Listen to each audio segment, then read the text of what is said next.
How Rocket Learned to Read by Tad Hills. Rocket loved to play. He loved to chase leaves and chew sticks. He loved to listen to the birds sing.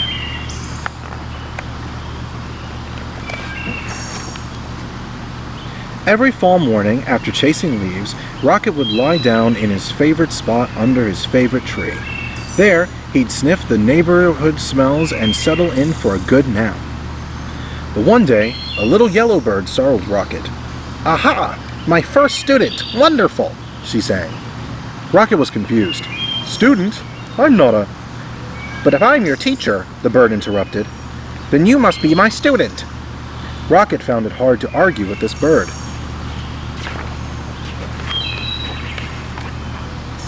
"I'm so glad you saw my sign," the bird chirped. "Oh yes, I can see it," Rocket said, "but I don't know how to read." "Can't read? Fantastic!" She waved a wing. "Welcome to my classroom." "But I just came here to nap," Rocket said. No, there will be no napping in class," declared the bird, "except, of course, during nap time." "Well then, can I take a nap over here?" said Rocket. "I've had a very busy morning." "Not to worry, I'll be around every day," chirped the bird, "until the weather turns." As Rocket breathed in the crisp air, the little yellow bird hung her banner. "Ah, the wondrous, mighty, gorgeous alphabet," she marveled, "where it all begins."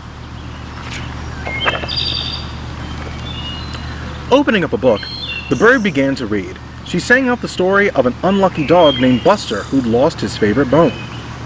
A cool breeze carried her lively voice across the yard. At first, Rocket was disturbed.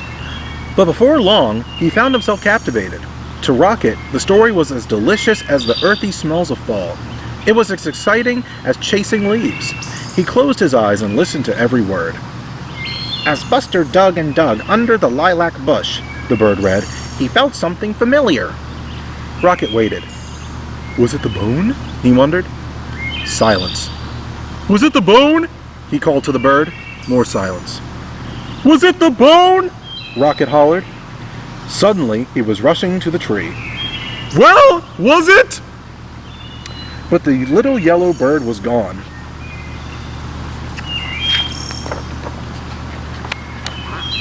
The next morning, Rocket arrived early. At last, the little yellow bird appeared. "Hello! How wonderful to see you in class," she chirped. "I can tell by your waggy tail that you are well rested." "I'd like to hear the end of the story, please," said Rocket. "That seems like a fine way to start the day," chirped the bird. She gave Rocket a name tag and began to read. Every day, Rocket returned to the little yellow bird's classroom. In the morning, the bird taught him a new letter, until he had learned all of the wondrous, mighty, gorgeous alphabet. Together, they sang out the sounds that each letter makes and spelled the sounds they heard around them. With a G and many R's, they spelled Mr. Barker's growl. Grrr! They spelled the sound of the wind, which was growing colder by the day. Whoosh! Soon, they were spelling words like F-A-L-L for the gusty time of year, and R-E-D for the color of the leaves. And each afternoon, the bird read a story. She read stories about dogs and birds. She read about leaves changing colors, and about birds flying south for the winter.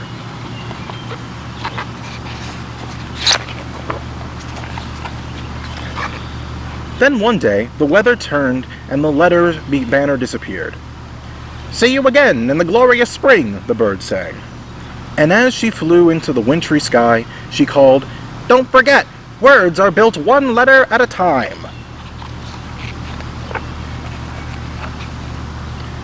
The days grew shorter, and the leaves fell from the trees. The grass became crunchy. Soon, Rocket's classroom disappeared under the snow. He remembered the little yellow bird's alphabet and practiced his letters.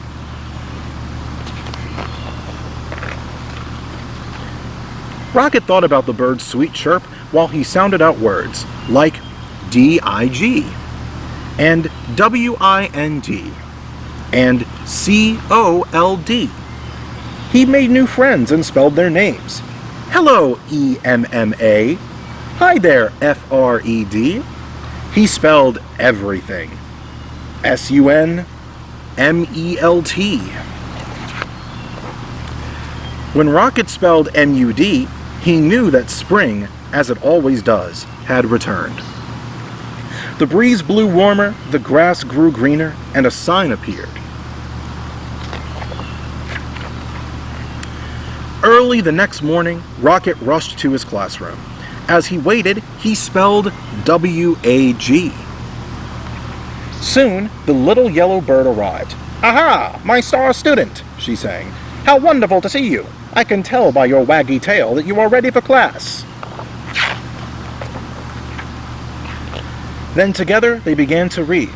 They read stories about birds flying north in the spring. They read about picnics in the warm sun. And they read about Buster, the lucky dog who found his bone under the lilac bush.